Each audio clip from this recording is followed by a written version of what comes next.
warahmatullahi wabarakatuh. Waalaikumsalam warahmatullahi wabarakatuh. A'udzu billahi minasy syaithanir rajim. Bismillahirrahmanirrahim. Bismillahi ya fattahul alim. Bismillahi ya fattahul mubin. Toha Rasulil Karim, Toha Rasulil Yatim. Alhamdulillah, asyhadu an la ilaha illallah wa asyhadu anna Muhammad Rasulullah, ilahan wahidan samadan lam yalid wa lam yulad wa lam yakul lahu kufuwan ahad. Allahumma salli wa sallim ala sayyidina Muhammadin majra anwarika wa ma'dhuni asrarika wa aina inayatika wa samsa hidayatik wa arusi mamlakatika wa nurikal hikmatis safi kafha ya ain sod birahmatika ya ghafurur rahim. Faqala Allah Ta'ala fi kitabihil karim wa huwa asdaqul qailin. Bismillahirrahmanirrahim. Alif lam mim. Dzalikal kitabu la raiba fihi hudan lil muttaqin alladzina yu'minuna bil ghaibi wa yuqimuna as-salata wa mimma razaqnahum yunfikun. Al-ayah. Yahdikumullah, kalamullah, la ilaha illallah, Muhammad Rasulullah, ya sayyidil barakah, ya imamil karamah, amma ba'du.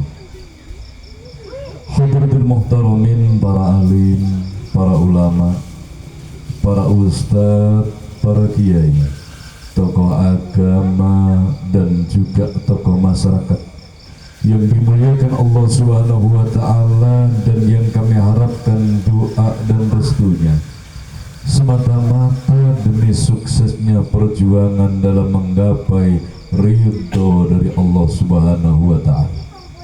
Khususnya mari kita awali mendoakan beliau, orang tua kita, guru kita, pembimbing dan juga pengasuh kita, Al-Mukarram Bapak Kiai Joko Nur Ihsan beserta Ibu, dan juga yang guru kita Syekh Maulana Kakang Gusti yang Ki Haji Muhammad Nur Ghazali Saiful Islam. Semoga senantiasa dimakamkan di pangkuan sucinya Allah Subhanahu wa Ta'ala, dimuliakan dan dibahagiakan selalu beserta keluarga beliau, putra putri beliau, keturunan beliau, dan disatukan seluruh murid dan jemaah beliau dimanapun berada, khususnya digabungkan roh rasa kita dengan birohul kudus beliau, sehingga langkah perjuangan zahir batin kita sesuai dengan cita-cita suci perjuangan beliau atas diri kita, yaitu menghamba, mengabdi kepada Allah Subhanahu wa Ta'ala, membawa pribadi, keluarga, masyarakat menuju ridho Allah Subhanahu wa Ta'ala. Amin Allahumma amin. Al-Fatihah. Bismillahirrahmanirrahim. Alhamdulillahirabbil alamin arrahmanir rahim maliki yaumiddin. Iyyaka na'budu wa iyyaka nasta'in ihdinas siratal mustaqim siratal ladzina an'amta 'alaihim ghairil maghdubi 'alaihim waladdallin.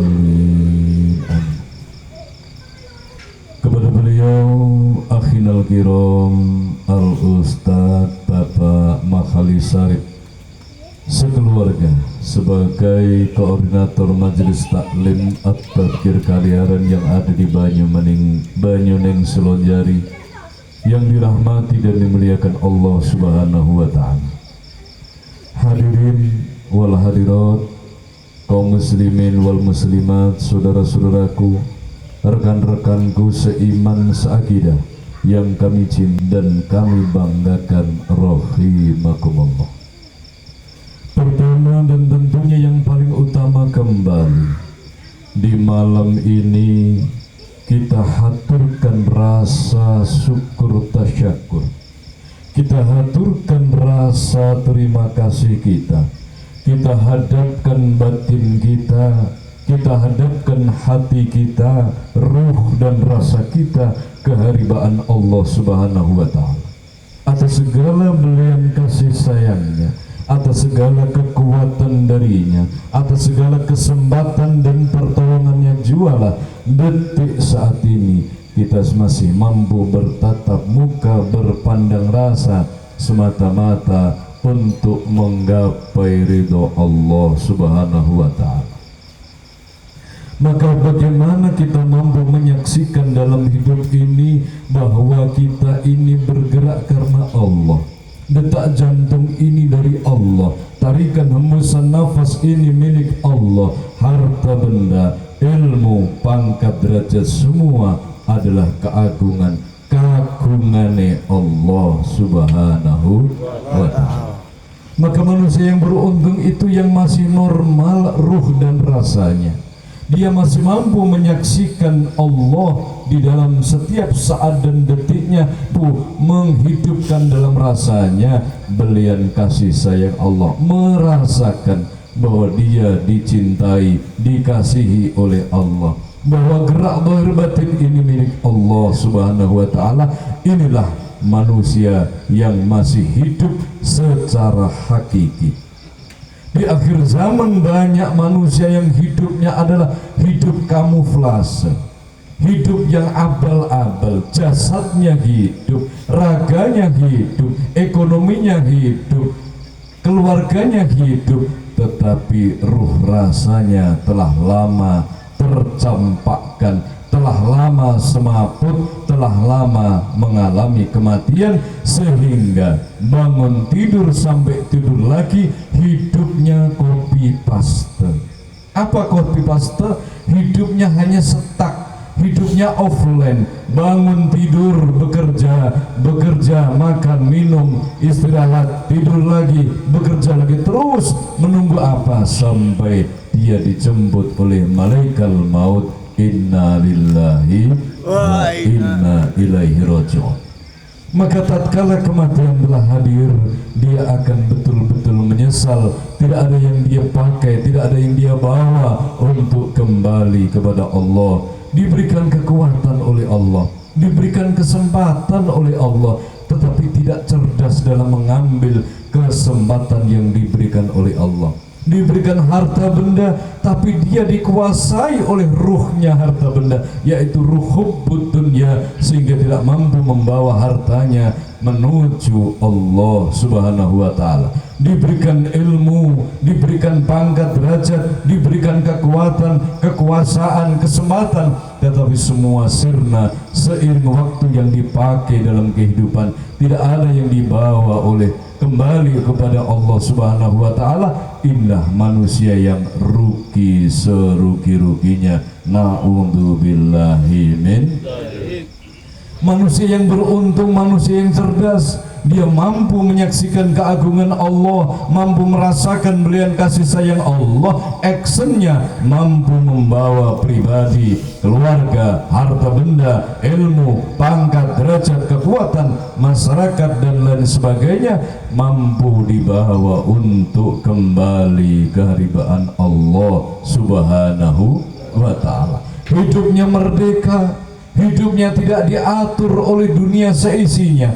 Hidupnya itu betul-betul hanya diatur oleh Allah Subhanahu wa Ta'ala, sehingga dikala bangun tidur yang ada dalam angannya, yang ada dalam pikirannya, yang memenuhi relung-relung batin dan rasanya, bagaimana hari ini Tuhanku ridho kepadaku, apa yang harus aku lakukan agar Tuhanku yang memberikan kehidupan ini ridho, agar betul-betul aku ini layak dan pantas sebagai hambanya Allah Subhanahu wa Ta'ala. Maka dia akan mencari, maka dia akan memilih bagaimana langkahnya. Istikharah itu bukan hanya sekedar sesuatu, ada dua pilihan yang harus dipilih satu, tetapi istikharah kehidupan, langkah kita detik dan saat ini, bagaimana menuju kepada Allah Subhanahu wa Ta'ala. Semoga kita termasuk golongan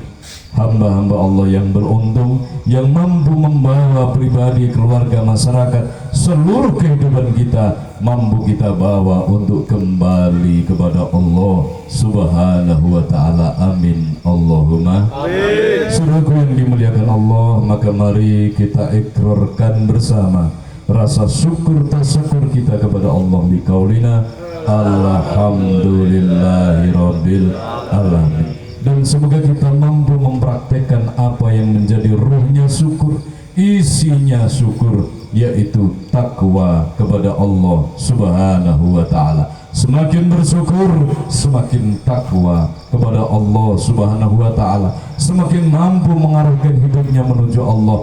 Inna sholati wa nusuki wa mahyaya wa mamati lillahi rabbil alamin. Amin Allahumma amin.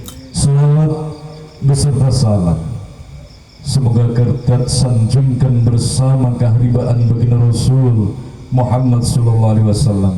Tentunya bukan hanya sekedar lantunan, tentunya hanya bukan sekedar tulisan, tentunya hanya bukan sekedar ucapan, tetapi sholawat salam yang meriwayat dalam kehidupan, perjuangan hakiki, jerih payah hakiki, bagaimana hatinya ini adalah hati yang kolbun salim, bagaimana langkah perbuatannya, langkah perbuatan yang salam, yang selamat sesuai dengan kehendak Allah Subhanahu wa ta'ala. Ini tentunya yang layak dan pantas kita haturkan keharibaan baginda Rasul Muhammad sallallahu alaihi wasallam, yaitu kehidupan kita, yaitu tauhid kita yang murni keharibaan Allah, membentuk hati yang selamat, hati yang kolbun salim, dan akhlakul karimah, langkah dohir batin kita membawa manfaat bagi semesta. Amin Allahumma amin. Semoga kita dan keluarga kita,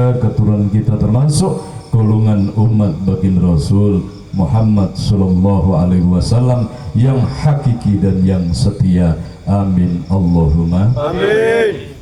Saudaraku seiman, seakidah yang dimuliakan Allah Subhanahu wa ta'ala, sudah sering kita sampaikan bahwa kita sedang menghadapi zaman akhir. Serba-serbi di zaman akhir sudah disabdakan, diwasiatkan oleh baginda Rasul Muhammad sallallahu alaihi wasallam. Zaman akhir itu apa? Sudah dinasihatkan oleh orang tua kita, guru kita, pembimbing pengasuh kita Al-Mukarram Bapak Ki Joko Nur Ihsan. Sudah diwasiatkan oleh eyang guru kita, Eyang Ki Haji Muhammad Nur Ghazali Saiful Islam, sebagai bekal modal kita menghadapinya, agar kita tidak termasuk golongan manusia yang hanyut oleh tipu daya di zaman akhir ini.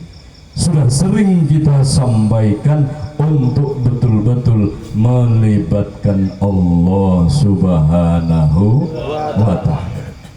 Beliau guru kita Al-Mukarram Bapak Ki Joko Nur Ihsan menyampaikan kepada kita semua bahwa nanti kalau saya sudah meninggal, akan banyak orang yang berlarian dari kalian.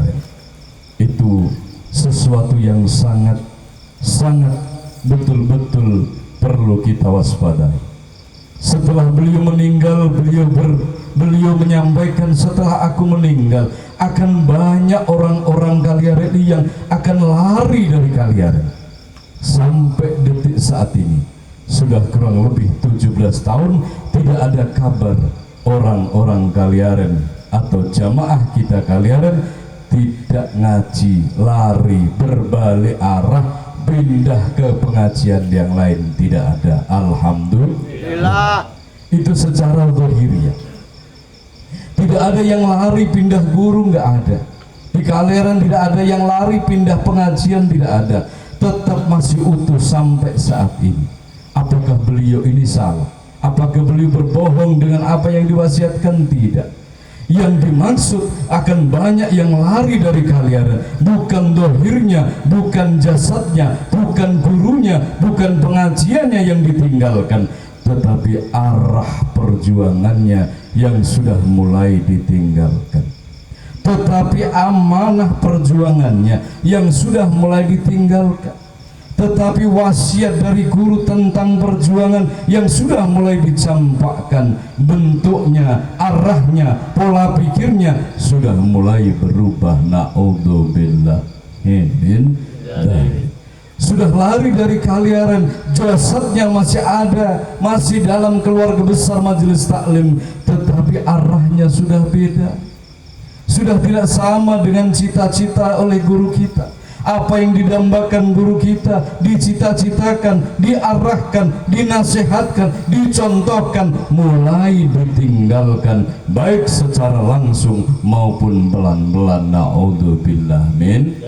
Apa yang menjadikan keluarga ini berlari adalah hubbud dunya ra'sun kulla khoti'ati. Dohirnya masih ngaji, dohirnya masih sholat, dohirnya masih kitmir, tidak ada yang berubah, tetapi angannya sudah berubah. Kalau dulu yang dicari adalah Allah, berani nekat karena Allah, berani berkorban karena Allah, berani melek karena Allah, berani dicaci maki orang lain karena Allah, berani difitnah karena Allah, berani apapun dipertaruhkan demi ridho Allah. Sekarang banyak yang tiarap, lari dari perjuangan. Na'udzubillah min dzalik. Inilah yang disampaikan oleh guru kita, yang harus kita waspadai, bukan untuk menilai saudara kita, tidak, untuk menilai diri kita. Apakah aku masih ada di barisan perjuangan at-tadkir kaliaren, ataukah sudah mundur teratur dari perjuangan at-tadkir kaliaren? Yang tahu adalah diri kita sendiri. Saudaraku yang dimuliakan Allah Subhanahu wa ta'ala, banyak yang meninggalkan kaliaren, meninggalkan arah, meninggalkan angan, meninggalkan langkah perjuangan menuju ridho Allah Subhanahu wa ta'ala. Ibarat pemain sepak bola, ada yang jadi striker, ada yang jadi sayap kanan dan kiri, ada yang jadi back dan wasit, ada pula yang jadi dia itu penjaga gawang, tapi lupa atas tugas yang diberikan oleh gurunya. Sang penjaga gawang mulai kemana, entah kemana tidak tahu. Striker mulai lupa untuk mengarahkan bola, kemudian sayap mulai lupa tanggung jawabnya. Maka kekacauan demi kekacauan dalam perjuangan yang tidak sesuai dengan apa yang diwasiatkan oleh guru kita tentang perjuangan kita. Na'udzubillah min. Maka bagaimana untuk bisa kembali? Tentunya dengan taubat dan nasuha. Ya Allah, aku fulan bin fulan menghadap, bersihkan jiwaku, bersihkan hatiku, bersihkan zahir batinku ya Allah, agar aku ini mampu bergabung di alam perjuangan guruku, alam kesuciannya, alam kemurniannya, alam ketulusannya, alam keikhlasannya, alam niat dan tekadnya, agar betul-betul memancar dalam kehidupanku ya Allah. Walaupun raga telah berpilah, sekian tahun beliau telah berpisah, tetapi tolong ya Allah, tetap satukan langkah perjuanganku, satukan ruh rasaku, satukan anganku, satukan hatiku, satukan apa yang aku cari dengan beliau guruku dan eyang guruku. Amin Allahumma amin. Pernahkah kita berserah diri kepada Allah di saat zaman sudah semakin akhir? Apa tuh zaman akhir ini?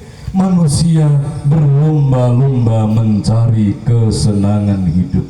Manusia berlomba-lomba memikirkan kesenangan hidup. Manusia berlomba-lomba tenggelam dalam permasalahan hidup. Sedangkan yang dicari sudah tidak lagi sesuai dengan guru dan eyang guru, yaitu mencari kebutuhan hidup. Yang harus kita jalankan adalah mencari butuhnya hidup, mencari kebutuhan hidup, bukan mencari kesenangan dan keinginan hidup. Tidak akan terpenuhi apa yang menjadi keinginan dan kesenangan kita. Satu kesenangan tercapai, hadir tiga kesenangan, tiga tercapai, tujuh kesenangan, tujuh tercapai, ratusan kesenangan yang membuat kita sibuk untuk di dunia ini sampai tiba-tiba ajal menjemput. Na'udzubillah min dzalik.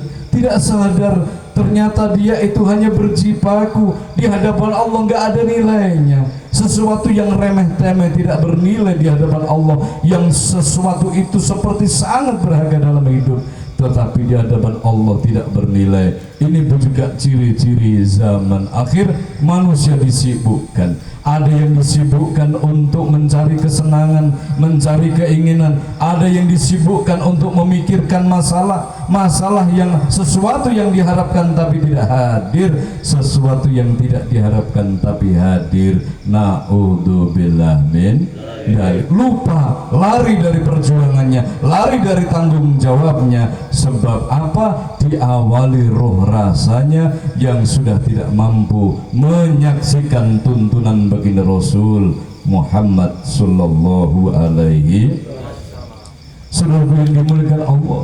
Tetapi tatkala manusia itu mencari kebutuhan hidupnya, apa toh butuhnya hidup itu? Menghamba kepada Allah. Apa butuhnya hidup itu? Hidup itu butuhnya adalah tetap roh rasa menyaksikan Allah, hatinya masih bisa memanggil Allah, rasanya menuju Allah. Yang lain atau zahirnya akan mengikuti. Al-zahiru tatulu alal batin. Kekacauan yang terjadi ternyata bersumber dari batin kita yang sudah tidak mampu dan kesulitan dalam menyaksikan dan merasakan keagungan Allah Subhanahu wa ta'ala. Permasalahan terjadi itu karena hati kita yang tidak terhubung kepada Allah. Saudaraku yang dimuliakan Allah, kalau kita mampu sejenak saja mengevaluasi diri kita, ternyata yang menjadikan kita mudah marah, yang menjadikan kita gampang tersinggung, yang menjadikan kita ini masih bisa dendam, yang menjadikan iri, yang menjadikan dengki, yang menjadikan buruk sangka dan segala serba-serbinya, itu bersumber terhalangnya hati dari pandangan kepada Allah Subhanahu wa ta'ala, terhalangnya batin dari asma Allah, hatinya yang tidak bersih, hatinya yang tidak betul-betul bersih, hatinya kotor, hatinya nista. Ini yang menjadikan amarah mudah tersulut, mudah iri dengki, mudah bingung, mudah resah, gelisah, gundah dan gulana. Itu kesalahan dirinya sendiri. Coba kita mulai dari sudut pandang itu, maka kita tidak akan mudah menyalahkan orang lain. Kenapa? Ibarat anak sekolah mau naik gagal terus, kelas 1 mau naik kelas 2 enggak jadi naik, dongkol lagi. Sudah tahun depan mau naik lagi, dongkol lagi, naik lagi, dongkol lagi. Sebab apa?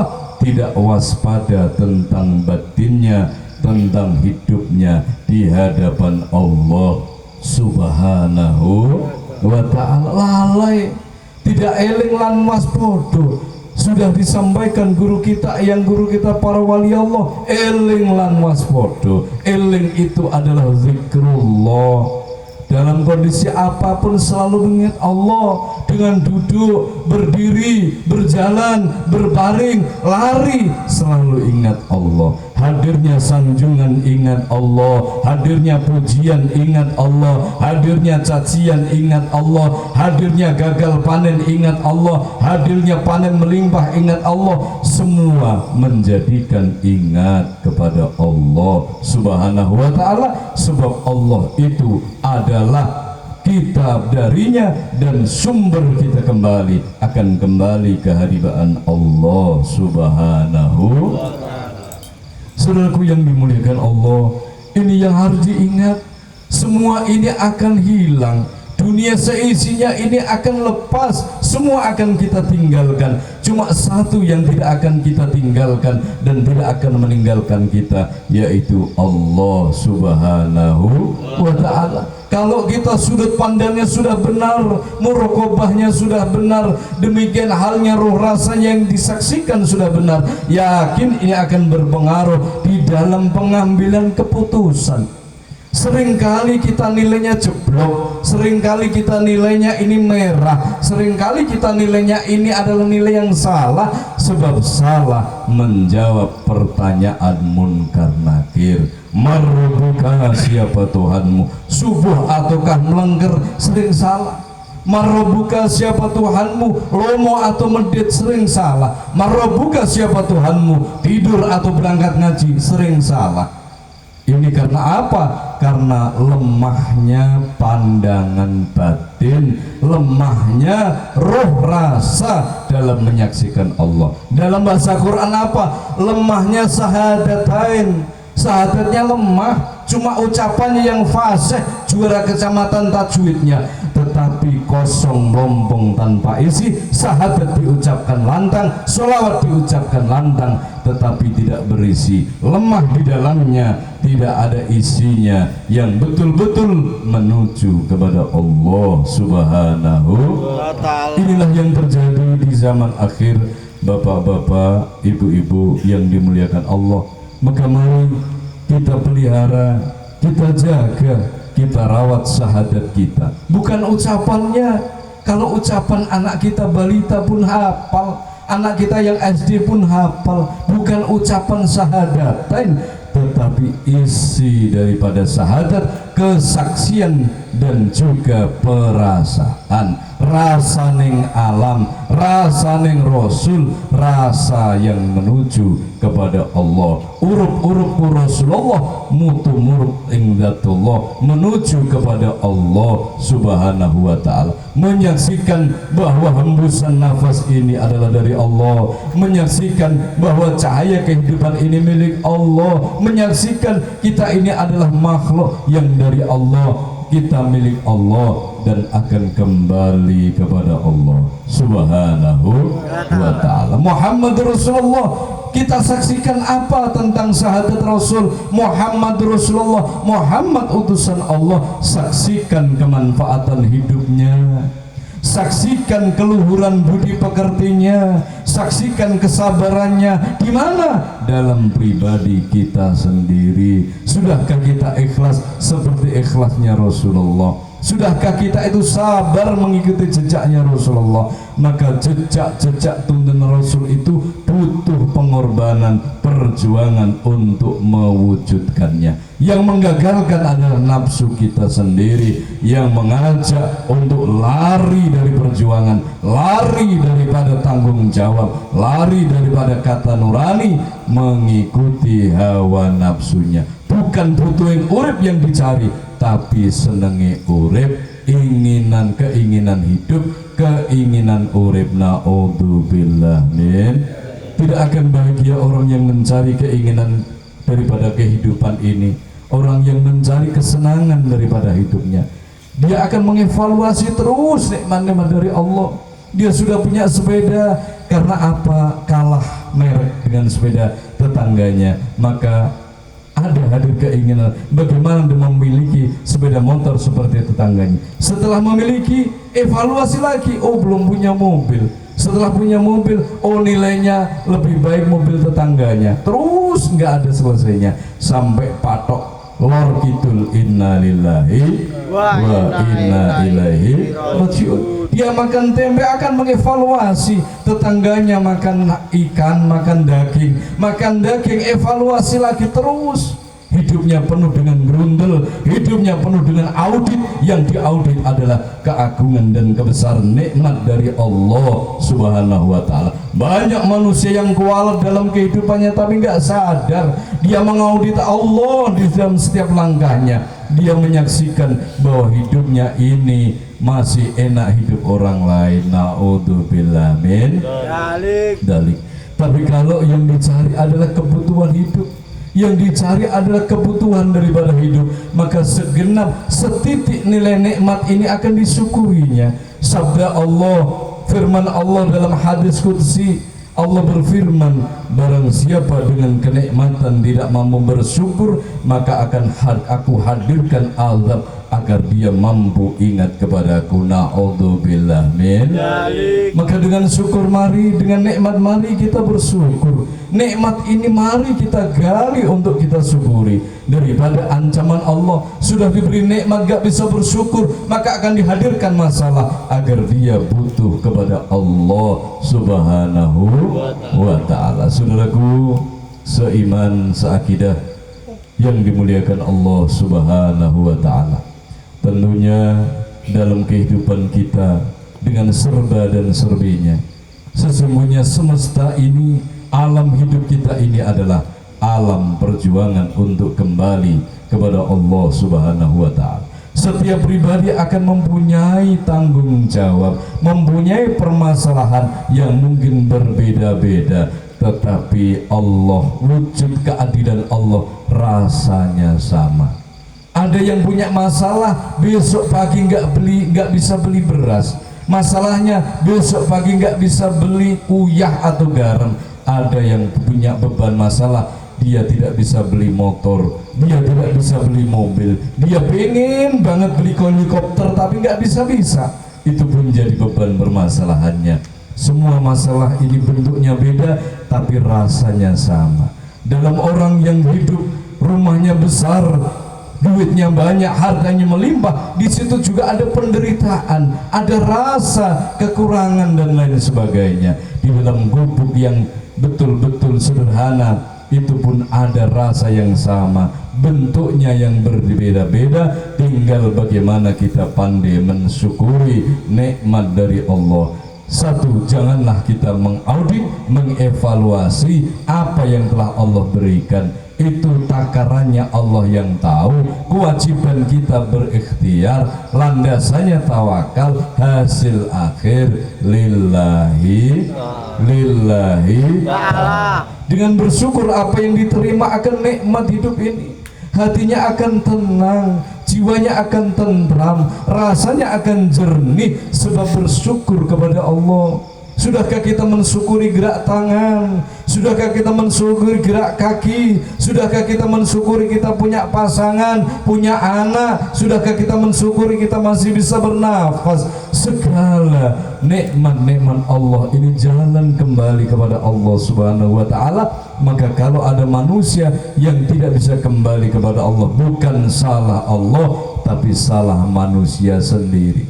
Saudaraku yang dimuliakan Allah Subhanahu wa ta'ala, dan juga apa yang disabdakan oleh Rasulullah kepada Sayyidina Ali karamallahu wajhah, wahai Ali, Islam ini akan jaya di dalam pundak-pundak para pemberi.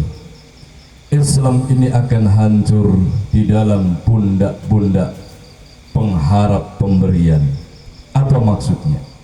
Islam ini akan jaya ngendikane Rasul kalau orang-orang Islam ini punya karakter memberi, karakter sedekah. Tidak usah menunggu uangnya banyak, tidak usah menunggu hartanya banyak, tapi karakter memberi. Adanya kunjung, diberikan kunjung kepada yang membutuhkan.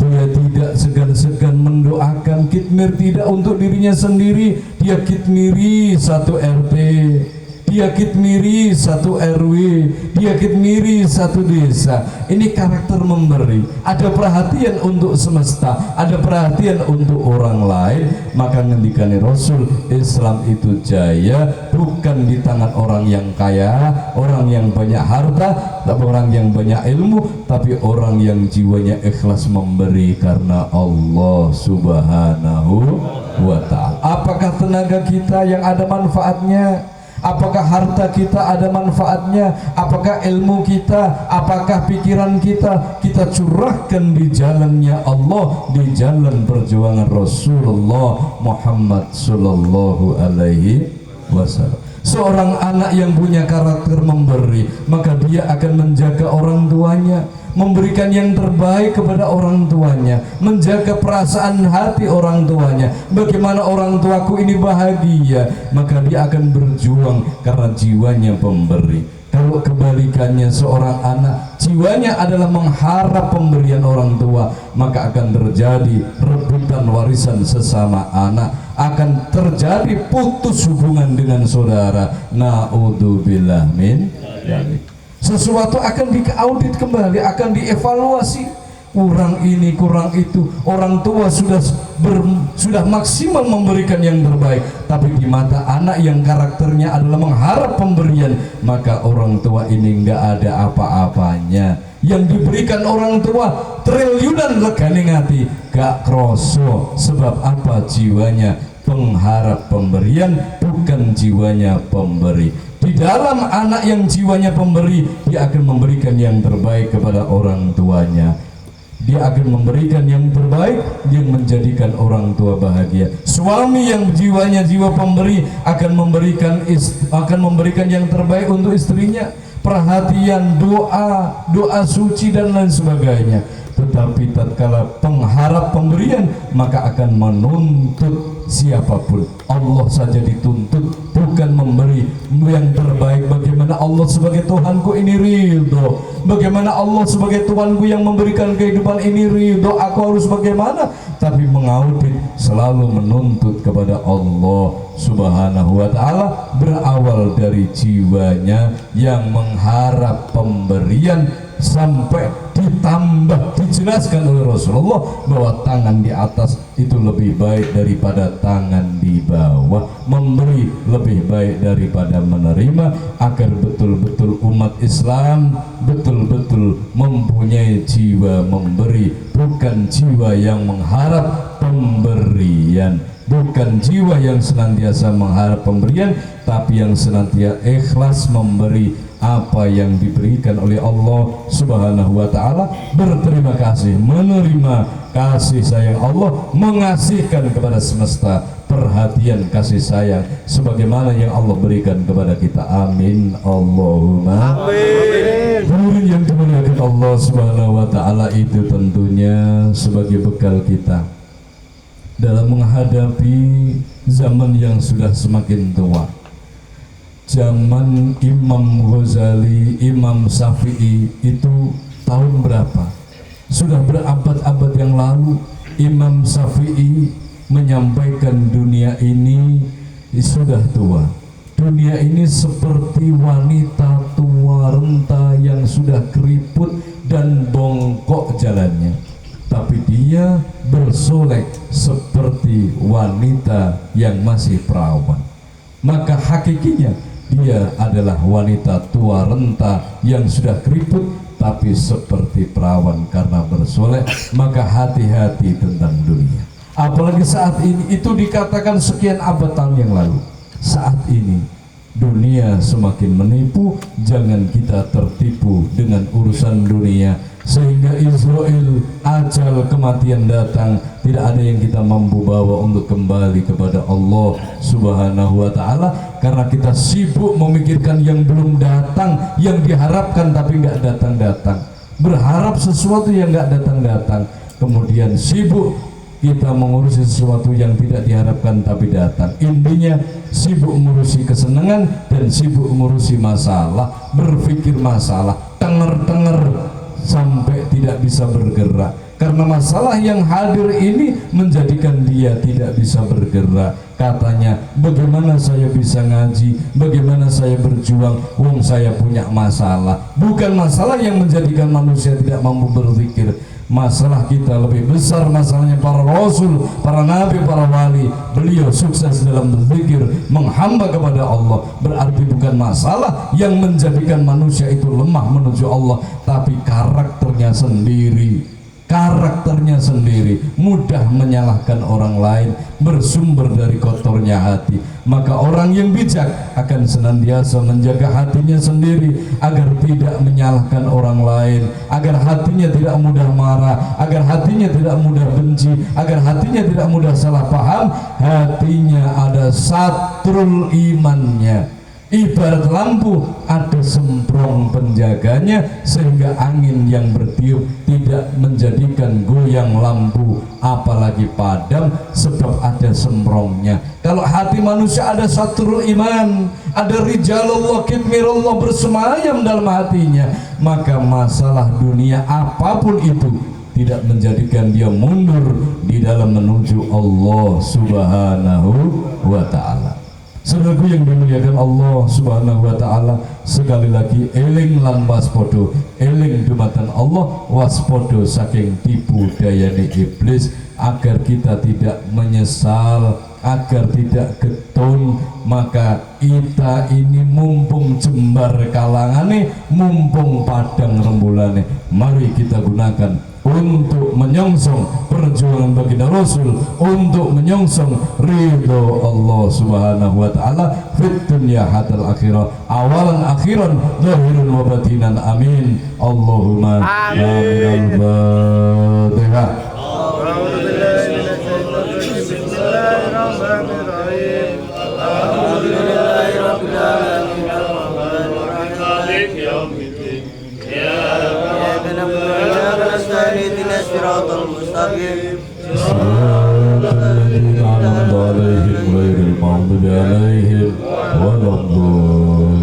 Mari yang sudah batal dipersilakan untuk ambil wudhu. Sambil menunggu saudara kita wudhu sebelum sholat, mari kita istighosah. Ibu-ibu yang ikut sholat bisa bergabung di belakang. Nopo ten irang-irang sakit, nopo ten belakang. Kalau